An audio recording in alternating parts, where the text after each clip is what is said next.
welcome to the Joe Cortez Show here in Las Vegas, Nevada, the boxing capital of the world. Well, today we have very special guests. Not every day we're going to get somebody, a big heavyweight, one of the greatest of all times. Guess who it is? Evander, the real deal, Holyfield. Welcome to the show, Evander. How you been, buddy? I'm good. Good, buddy. Look like you in shape. Look like you're ready to go 15 rounds right now, buddy. Well, I'm in shape enough to do it, but the time get to you. I'll tell you, you still look like not a day older than you looked when I first refereed you back in the early 90s here in Las Vegas. You look fantastic. Thank you. You look fantastic. Anyway, I'm glad that you're there. You're very, very well taken care of. I see you're in good shape. Physically and mentally, you're there 100%. I'm glad that you're able to be on the show with us. Our fans out there are waiting to hear so much about what's happening with Evander these days. Tell us a little bit of what you're doing these days, Evander. I know you're a born-again Christian. Tell us a little bit about what you're doing in life. Well, the big thing is I'm talking to kids and getting them opportunities, kind of explaining what boxing is really about and behavior and things like that. Very good. Now, let me tell you, you fans out there, Evander, we go way back when Evander was started back in the Olympics back in 1984. You was in the Olympics. You won the bronze medal in the Olympic Games. And then from then on, Evander, what was your dream when you won the bronze medal in the Olympics? What was your dream after that? Well, the dream, the big thing after, bronze medal, I wanted to go, but I didn't. And I remember my friends still said, man, we should call you Raw Deal. I said, because they gave you a Raw Deal. I said, no, I got to put that behind me. And like this, I got to move forward because all I wanted to do to be the very best that I could be. And, and I didn't know what that was, but I knew I wasn't going to quit. There you go. You're not a quitter. You were competing in the light heavyweight division when you got the bronze medal. Is that correct? Correct. Yeah, right. And then after that, what happened in 1985? What happened when you fought Dwight Muhammad Qawi for the Cruiserweight Championship, right? Well, yeah, I'm telling you, it was a lot earlier than I thought it would be, but I wasn't afraid to fight anybody. And so the big thing was that because I couldn't make light heavy no more, and and I went up at 6 pounds over, but I couldn't get them 6 pounds off. And so I told him, I move up. And so I moved up, and the fight come up with Qawi and I. Now, I didn't really think that I was ready for that fight, but main event put me in the fight, and because I was there, I had to do the very best that I could do. But they kind of gave me some kind of a little safe by having the fight in Atlanta. And I don't know how in the world could you think you helping somebody by letting them fight in their hometown, because that's even more pressure, So, but I fought in my hometown, and I was able to go to 15 rounds, and I became out the winner. You got 15 rounds back in the days, when boxing was really very competitive. I mean, the fighters today, they go 12 rounds, they barely make it. Can you imagine? I mean, those are the real championship rounds, 12, 13, 14, 15, And when you were fighting, would you ever think that you would become the great heavyweight champion? You were a 3-time heavyweight champion. Not many fighters besides Muhammad Ali were able to accomplish that. Well, I'm 4-time. 4-time. Everybody forget, I'm actually 4-time. I'm the only guy that living in the world that alive 4 times. I'm the only 4-time heavyweight champion of the world. Wow. So, the thing is that, when I looked at it, I would take it one step at a time. After being Dwight Muhammad Qawi, I wanted to be the undisputed. And once I became undisputed, then that's when I moved up to heavyweight, because Mike Tyson was the champion. Yeah. And I realized that, if Mike Tyson's the champion, then I could be the champion. because if he could do it, I could do it. And what a lot of people don't know Mike actually was the smallest one boxing, and and heavyweight, and he was beating the daylights out of everybody. Right. And I felt that if Mike can do it, I can do it. Well, that's a good attitude to have. I mean, when you saw Mike Tyson get knocked out by Buster Douglas in Japan and Tokyo, how do you feel that night when you were watching that? What went through your mind? Well, not much because I knew Buster Douglas was a good fighter. You know, I'm telling you, for one thing, he's a lot bigger. He's 6'6", Yeah, he's a big boy. and he got a very good jab. And I mean, he got a good right hand. And but he knocked him out with an uppercut like this. But I'm telling you, Buster Douglas was so much bigger than Mike. And and the thing is, Mike is very quick. And the fact that being quick, but being in shape is a whole totally different thing. Like, I think that what people don't realize, at one point in time, Mike was a little hungry than he was. And it seemed like the more that he grew, he didn't train like he used to train. Yeah, well, when he went to Japan, he was already a champion, and you're right. He didn't have the discipline that he should have had when he was coming up the ranks. He was hungry. But I remember one time I refereed Mike Tyson when he fought James Quick Tillis. And James Quick Tillis, as you well know, another tall fighter, about 6'4", pretty big, had good jab, good boxing skills. And that was about Mike Tyson's, I think, 15 or 16 professional fight. And I was refereeing that fight. And I was saying to myself, wow, Mike, that was the first fighter that Mike Tyson was not able to knock out. And I was saying to myself, being in there watching him close up, I said to myself, boy, Mike Tyson having some difficulty with these tall fighters. And people always ask me, Joe, do you think if Muhammad Ali, if he was in the same era, or Tyson was in the same era with Muhammad Ali, who will you pick as the winner? Now, don't forget, Ali was taller, he had that long jab, he was a good boxer from the outside. Something like James Quick Tillis, a good boxer, and that's what happened with Buster Douglas. Tall, 6'4", big, good jab, boxer on the outside. It gave Mike some difficulties. Do you think that Mike Tyson, because he was shorter, he didn't have that reach, he had the speed, he had the power, but he had difficulties fighting the taller boxer with the long reach and long jab, like even his last fight when I refereed him against Kevin McBride. Kevin McBride, Mike Tyson thought he was going to knock him out, but Kevin McBride, with that long reach and the boxing skills from the outside, gave Mike Tyson some difficulties. And I remember I had to stop the fight in the 6th round.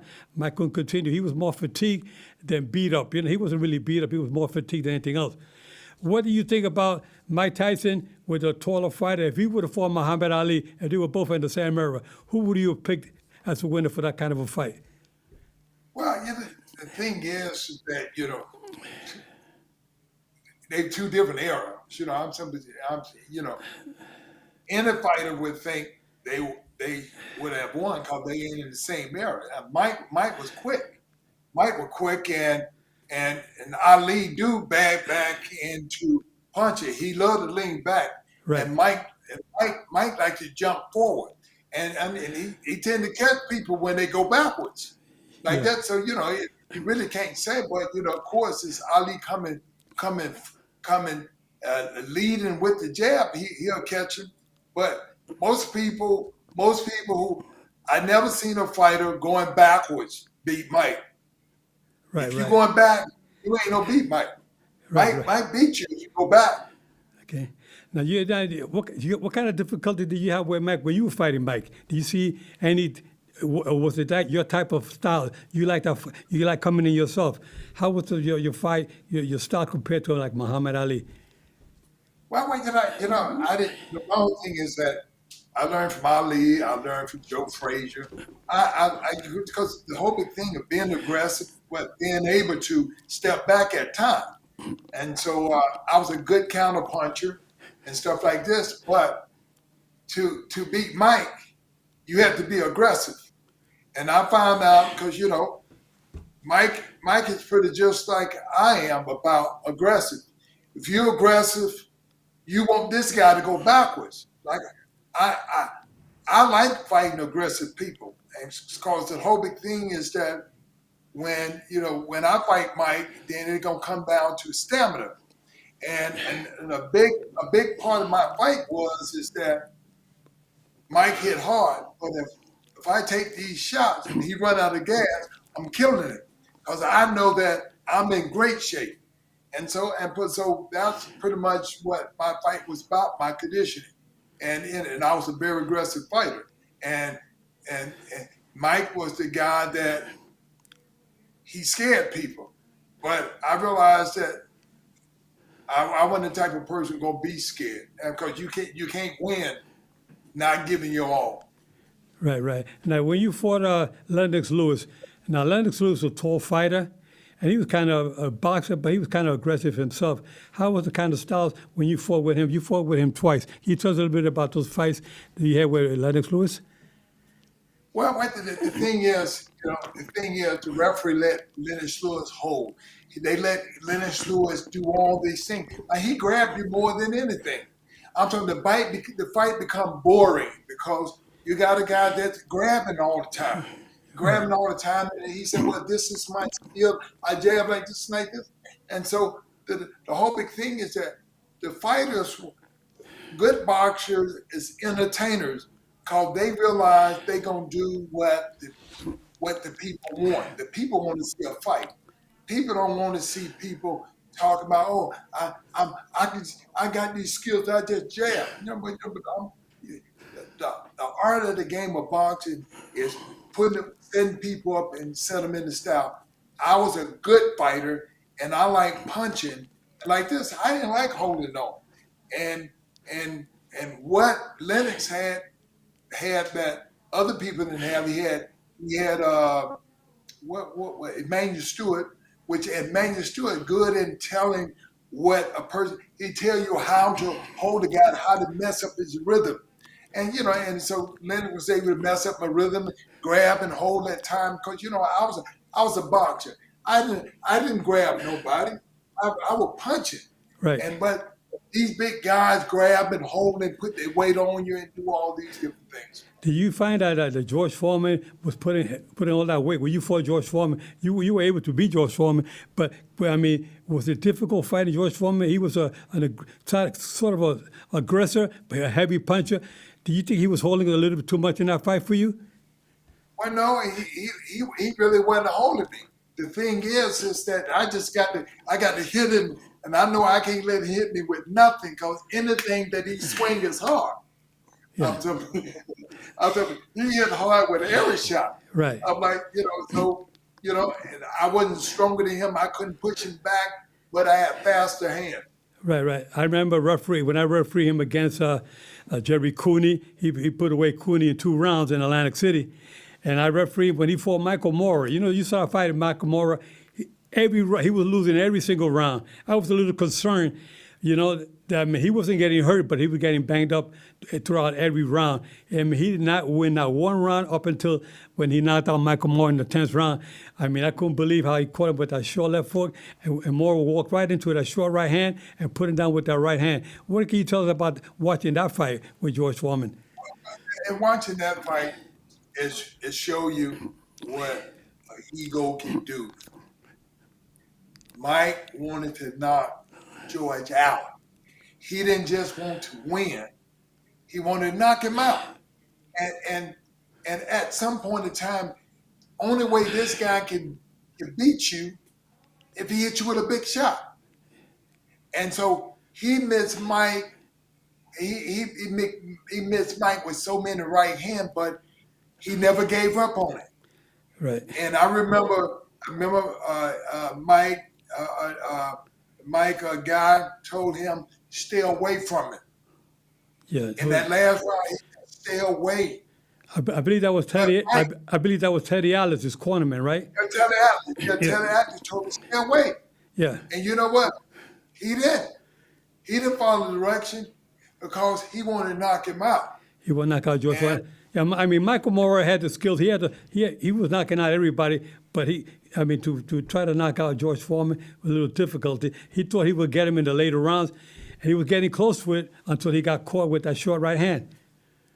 Well, you're right. The thing is that he had beat him so bad, and that if he ran around and just laughed and George couldn't catch him, he was gonna win the match. He would have, yeah. So why would you go put yourself in a position for that to happen?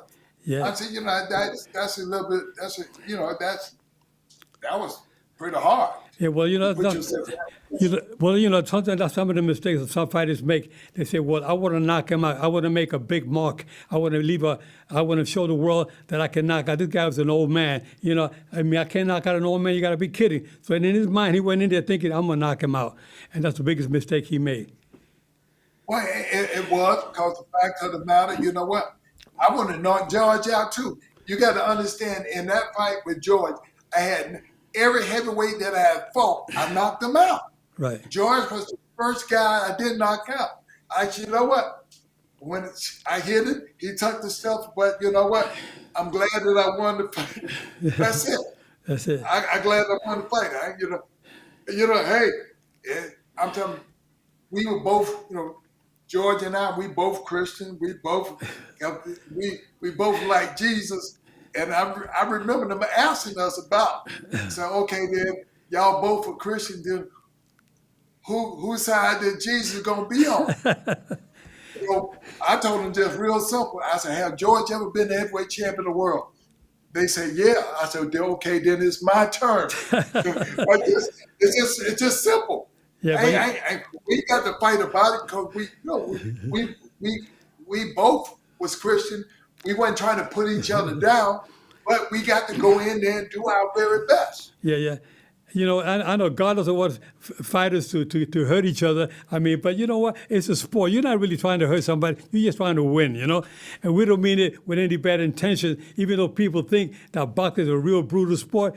It's a sport that you got to be physically fit. Look at you today at your age. You're 60 years young, and you're still sharp, mentally, physically. You know what? God protected you. He's watching you your whole way from beginning to end where you are today, And this is not the end of your career. I know there's a lot of things in the future for you that you're going to be doing. Everybody loves you. Everybody cares for you. You're a good inspirational individual for so many people out there, especially for the youngsters out there who are going around this country today with these kids that are having so much trouble. They need somebody like you. You're a role model to these individuals. And that's why, hopefully that you and I can get together and start doing something. And I want to get you, hopefully, and Reddick both together, because you fought Reddick both on 3 occasions. And I refereed the first one, I refereed the third one. And I remember that first fight, Evander, that first fight in that 10th round, that's one of the greatest rounds in heavyweight history. The 10th round when he had you almost going, and you went into that turnbuckle, he hit you, and you came back in that same round. Can you walk us through what happened in that 10th round with Reddick Bowe? Yeah, Reddick Bowe was like, my mama told me not to have best friends.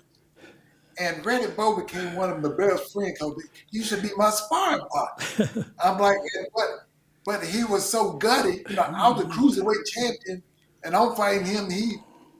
I'm sparring with him, but he was getting ready to go into the Olympics and all this and stuff. But he would try to beat me up. I'm like saying, look, man, you're a kid, man. I'm a grown man. I'll bust you up. But every round, he give me his all. And I said, okay. And he do real well, but I was still better. Then eventually, this thing come around, I fight him. And and this is what he told me. He came up to me and whispered in my ear and told me, he said, if you don't run, I'll knock you out. And I couldn't believe that he said that. And I said, boy, you think I'm gonna run for you? And I'm still thinking how we used to spar. Right. He run out of gas. In that fight, he didn't run out of gas. But that 10th round, when he had you almost out and you came back, tell us what. Yes. So the whole big thing is that once Bo got tired, I realized this is my time. And and the bell just happened to ring before I got him out of there. Right. I ain't got 30 more seconds. I would have got him out of there. Oh, no but question. It was one of the best rounds in heavyweight history because you guys were battling back. I mean, I couldn't believe how you came back. I remember for some medical reason they said that you had a hole in your heart, and they told me, Joe, be careful with Evander because his heart is probably not the best. And I said to myself, man, if you cleared him and you gave him the okay to fight for that fight, I mean, you can't tell me there's something wrong with him. If you gave him the clean bill of health to fight, and you fought, and I didn't even care about that because I knew you were in good physical condition. If they gave you a clean bill of health to fight, how am I going to start worrying about your heart? You had a good heart. What happened with that situation with the heart? Well, the thing is that they trying to tell me I had a heart attack after the fight. And so, well, what they did, they never tell the people what they did. They gave me too much morphine. They gave me too much morphine after the fight. Uh-huh. And so I got too much morphine, and after they gave me morphine, they said, and they said, well, you asked for more. I said, well, I didn't. And so my doctor came and said, they said, you asked for more. They said, give anybody some morphine, they're going to ask for more. But so that's the reason they gave me too much morphine. And that's what they said. He had a heart attack. So all of a sudden, if I find out that I didn't have a heart attack in the fight, I had a heart attack because y'all gave me too much morphine. Right. And so when I went to your physical, when I got the doctor said, Evander, they gave you too much morphine. That was the problem was. Okay. He said, then they said, but you the one to ask for it. He said, anybody who gets morphine gonna ask for more. But listen, I didn't even know. I'm so glad that my doctor with me because they would have had me thinking that I'm asking for something that because my whole thing, when they shoot you the stuff, you feel good, and they said, but you kept asking for more. We gave you what you want. I said, so I had too much, and all of a sudden that would caused me to have that heart attack. Wow. Well, I'll tell you, me being a referee for that particular fight that you had, I mean, it was like amazing to be in that fight. But one of the fights that I recall that was really amazing, that shook the whole world, was the second fight you had with Riddick Bowe, the fan man. The fan man came with a parachute and a fan on his back at Caesar's Palace Outdoor. The fan man came into the ring in the middle of the fight while you guys were fighting. What the heck went through your head when you saw that happening? Well, the thing is that I was beating Riddick Bowe, and he was running out of gas. Now, when people don't realize that Riddick Bowe wasn't in great shape in that second fight, right. He has his pants all over his navel like this. He trying to cover up everything, and I just go up to him and I said, "Yeah, I see all that fat meat, boy." I said, "I'm gonna beat the daylights out of you." And you know what? And I was winning the fight, and so when it's obvious that the fan man came in to save Riddick Bowe, and he know because if Riddick Bowe get knocked out in that round, Caesar Palace gonna lose everything. So this is when this fan man came in, and then it give him all that time and for him to rest up. It was like 27 minutes, yeah. huh? Yeah, that was it. It was kind of sad. But you were still able to beat him. Well, yeah, I was able to do that, but it seemed like it would have been even better if I would have stopped it. You would have stopped him. Yeah, like I told you, I said, this is what happened when some people can't handle success. They become champion, then all of a sudden they think that one night gonna make them be good the next one. Right. Each and every fight, you have to prepare for each and every fight. Not just thinking if I become champion, then they're gonna just roll. No, you got to do more. Yeah, which is something you always did. You took every fight seriously. You didn't play around. You knew every fight was a championship fight. Whether it was a 4-rounder, a 6-rounder, or a 15-rounder, you came prepared all the time. You know. Now I know that a lot of fans out there want to know what happened in the fight when you fought Mike Tyson with the ear biting incident. Walk us Well, through. the thing is, with in that fight, I already knew that Mike can't beat me, and for one thing, I knew he couldn't beat me. So, and coming into that fight, you know what he did? He started trying to box me. I know he ain't trying to outbox me. Not with my arm as long as him, and I would hit him so good, and I'm talking good. I would hit him with good shots, and so the thing is, only way he can get out was to bite. Now I know that. You know why? Because I'm the youngest one in my family. Now I could be fighting them back, then they start hitting me a little too hard. I'll bite them. And when you bite people, that shows you that you want out. Yeah. So I was accustomed to biting my brothers them, and they leave me alone, man. When you bite people, I knew what it was. He bit me because he wanted to get out. So now the referee Mills Lane, may he rest in peace. Mills Lane didn't disqualify him, you know, to my surprise. But then he beat you on the other ear, you know.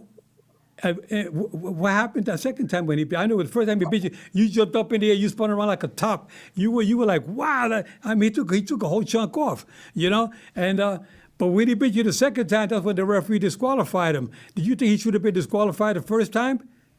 Well, you know, I think Neil Lane is one of the best referees, and so he gave him time, but he did like this. Came up to, if you do it again, you out of here.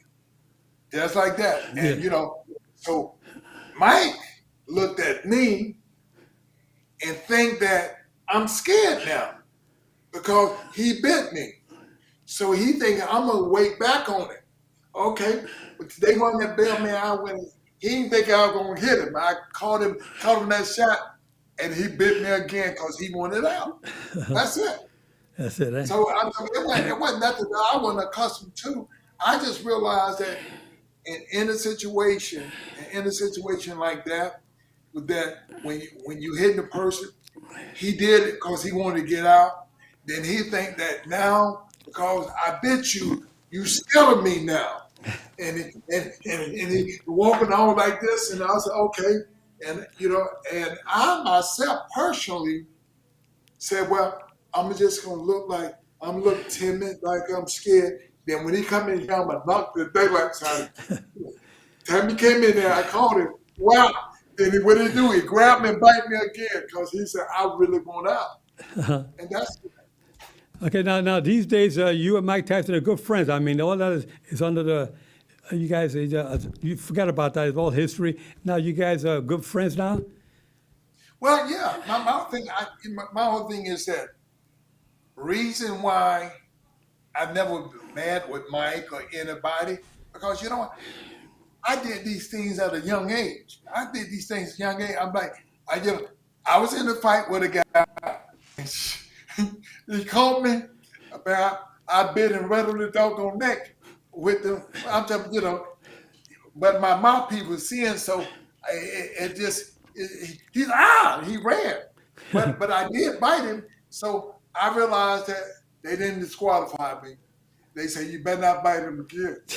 So I realized that. So the whole big thing is that I wasn't going to sit and make Mike look like he was bad when I did it myself.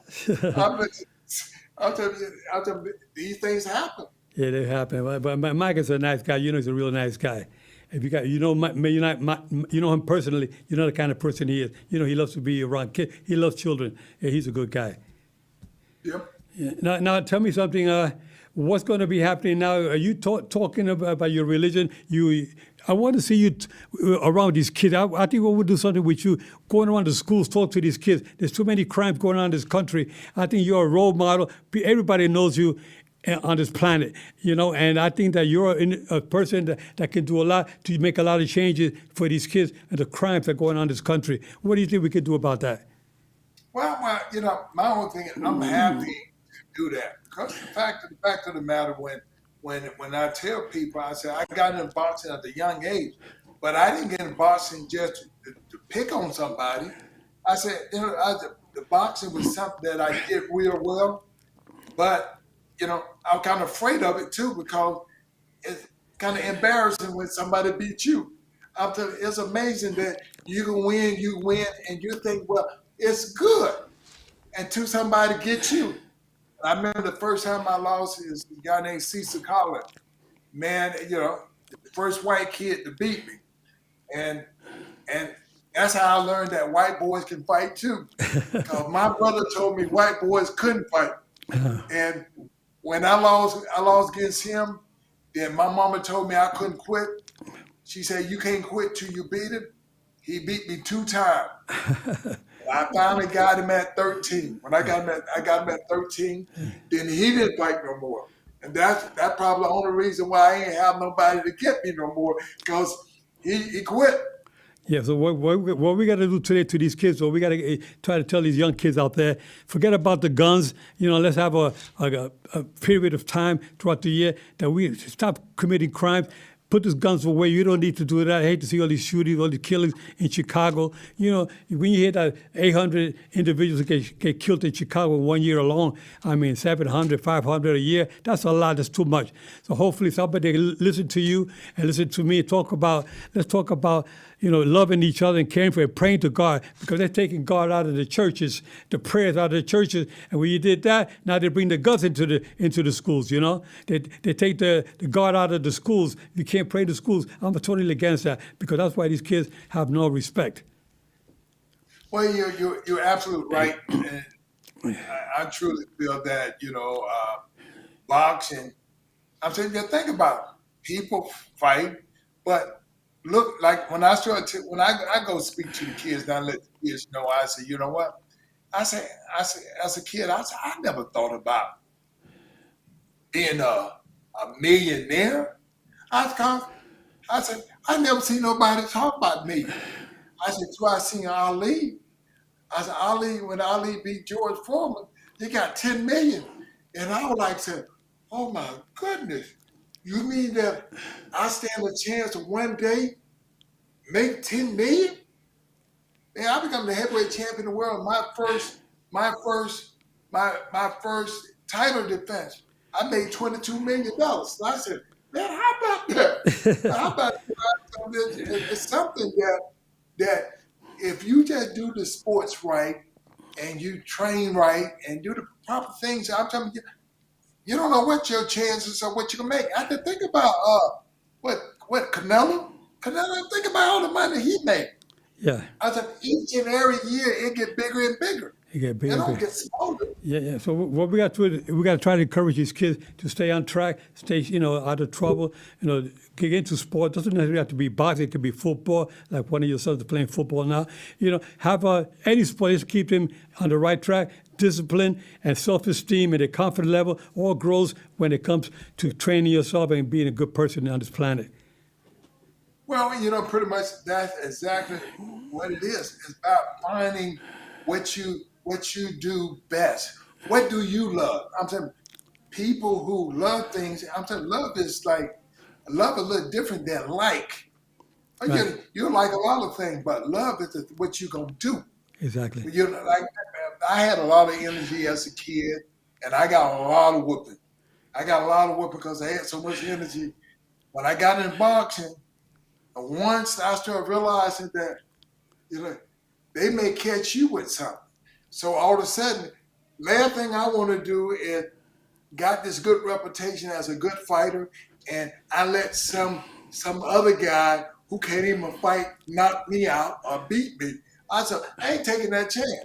I tell the guy, look at me, I'm a professional. I don't do that. Right. So it stopped me from getting in fights.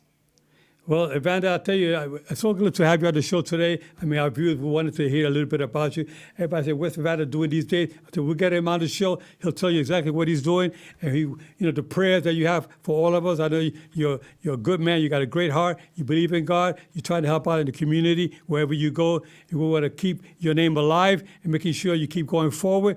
We're always in your corner. Keep your guards up at all times. And remember, guys, I'm fair, but I'm firm, and you're the real deal, buddy. Well, thank you. Take care. Take care. God bless. All right. Bye-bye. All right.